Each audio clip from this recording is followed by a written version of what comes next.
Now, fortunately, when we analyze algorithms, actually not too many different functions arise. And actually, that property allows us to really classify algorithms according to their performance as the problem size grows. So that's what we'll talk about next. So the good news is there's only these few functions turn up about the algorithms that we're interested in. We can craft things that have other functions, and there are counterexamples to this. But really, a great number of the algorithms that we consider are described by these few functions that are plotted here. When we're talking about order of growth, we're not talking about the leading constant. Normally we'll say the running time of the algorithm is proportional to n log n. That means we think that our hypothesis is that the running time is tilde c log n, n log n, where c is some constant. And in these plots, these are log-log plots that really give a good idea of what's going on. If an order of growth is logarithmic or constant, it doesn't matter how big the thing is, it's going to be fast. If the running time is t for, say, 1,000, then for 500,000, it'll be pretty close to t. If it's linear, if its order of growth is proportional to n, then as the running time, as the size increases, the running time increases correspondingly. And the same is true almost if it's n log n. So those are the algorithms that we strive for. They scale with the input size.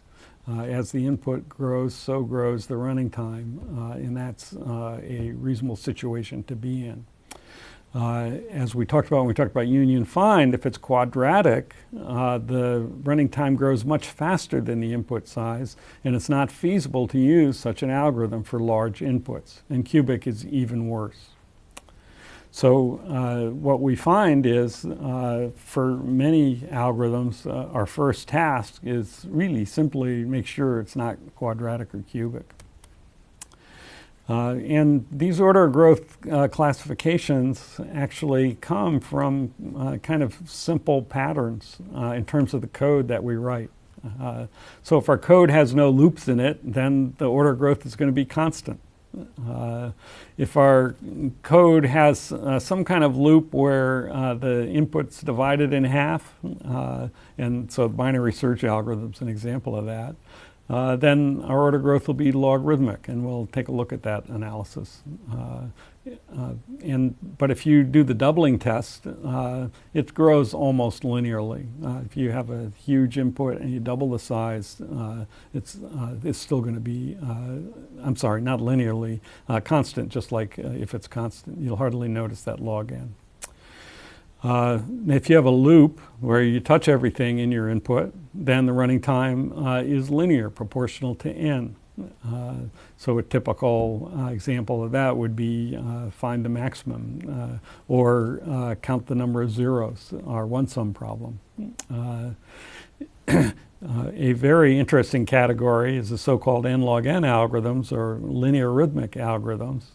And those are the ones that arise from a particular algorithm design technique called divide and conquer. And the merge sort algorithm, which we'll talk about in a couple of weeks, is a prime example of that. And then if you have double for loops, like our two-sum algorithm, that's going to be time proportional to n squared, as we saw. That's quadratic. Or triple for loop, like our three-sum algorithm, that's going to be cubic or time proportional to n cubed. For a quadratic algorithm or a cubic algorithm, the doubling factor is 4 or 8. As the input size double for a cubic algorithm, the running time goes up by a factor of 8. And that's the kind of calculation you can do in your head while waiting for a program to finish. There's also a category of algorithms whose running time is exponential. And in those algorithms, n doesn't get very large at all. And we'll talk about those at the end of part 2 of the course. So these are some practical implications of the order of growth. And I won't really dwell on this too much, except to come back to the point that the algorithms that we're really interested in that can solve huge problems are the linear and n log n algorithms. Because even now, a quadratic algorithm on a typical fast computer could only solve problems in the tens of thousands, and a cubic algorithm only in the size of thousands. And nowadays, those are just not useful because the amount of data that we have is more like the millions, billions, or trillions. That fact is becoming more and more evident as time wears on. In ancient times, we'd have some discussion about whether a quadratic algorithm might be useful, but the situation gets worse as time gets on, so we need better algorithms. To illustrate the process of developing a mathematical model for describing the performance of an algorithm, we'll look at a familiar algorithm called binary search. The goal is that you have a sorted array of integers, say, and you're given a key, and you want to know, is that key in the array? And if it is, what's its index? And a fast algorithm for doing this is known as binary search, where we compare the key against the middle entry. In this case, if we're looking for 33, we compare it against 53. If it's smaller, we know it's in the left half of the array. If it's larger, we know it's in the right half of the array. If it's equal, we found it. And then we apply the same algorithm recursively. So let's quickly look at a demo. So we're looking for 33 in this array. We compare it against the middle entry in the array, 53, and it's less, so we go left. So now we can concentrate just on the left half of the array. Now we look in the middle of this half, that's 25, 33 is bigger, so we go right. Now we concentrate on the right half of the left half, and we have a smaller subarray. Look at the middle, 33 is less, so we go left. And now we have only the one element to look at, and we found our key 33 in the array, and we return that index 4. If we're looking for something that's not in the array, we do the same process. So say we're looking for 34, it's going to be the same. Look in the left half, look in the right half, look to the left of the 43. Now there's only one key to look at, and it's not 34, so we say it's not there. So that's binary search. So here's the code for binary search. Binary search, although it's a simple algorithm, it's notoriously tricky to get every detail right. In fact, one paper claimed that the first bug-free binary search wasn't published until 1962. And even in 2006, a bug was found in Java's implementation of binary search.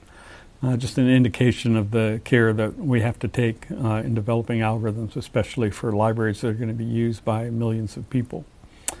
So here's an implementation. It's not recursive, although often we can implement this recursively. And it's just reflects in code what I described in words. If we have to find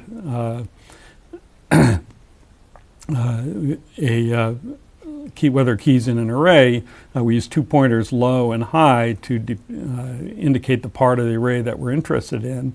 As long as low is less than or equal to high, we compute the middle, and then we compare our key against the middle. Actually, it's a 3-way compare. It's either less or it's greater. Or if it's equal, we return that mid-index. If it's less, we reset the high pointer. If it's greater, we reset the low pointer, and we keep going until the pointers are equal. And if they're equal and we haven't found it, then we return -1. And it's easy to persuade ourselves that this program works as advertised by thinking about this invariant. If the key's in the array, then it's between low and high in the array. All right, so that's a program that you're probably familiar with. Let's look at the mathematical analysis of that program. And this is a theorem that we're going to prove. We won't do a lot of proofs, but this one's worth doing.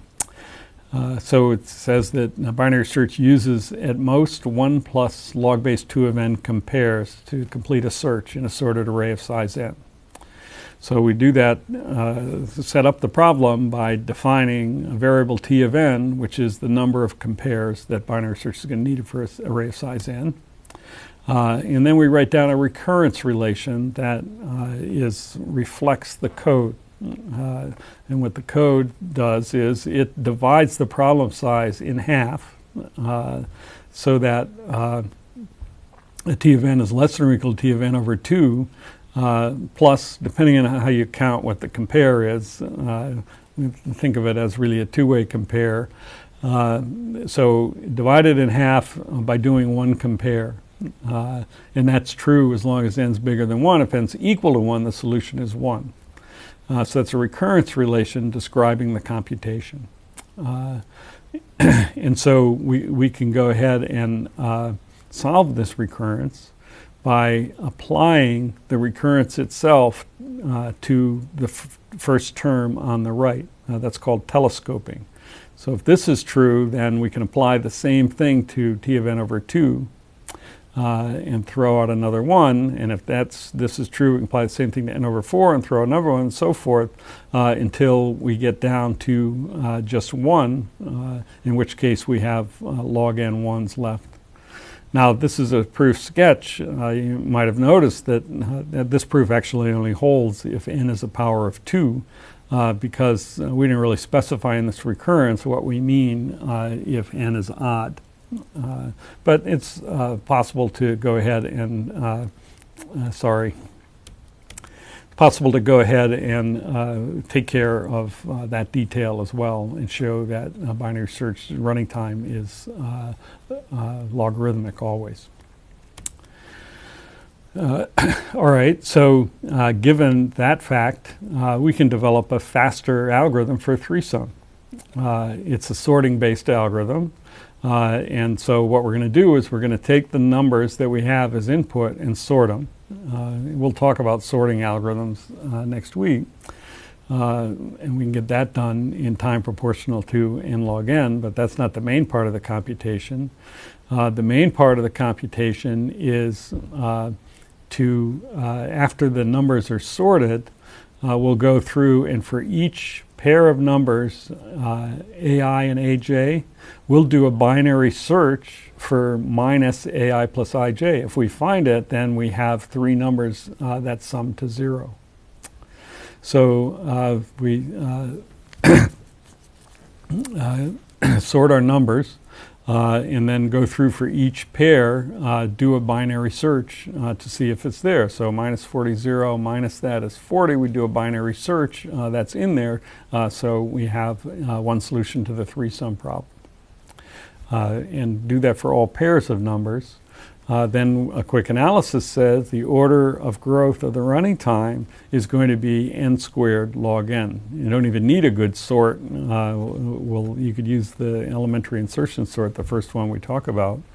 But the running time of the binary search for each of the pairs, each of the n squared pairs, or n squared over 2 pairs, we're going to do a binary search, so we get an n squared log n running time.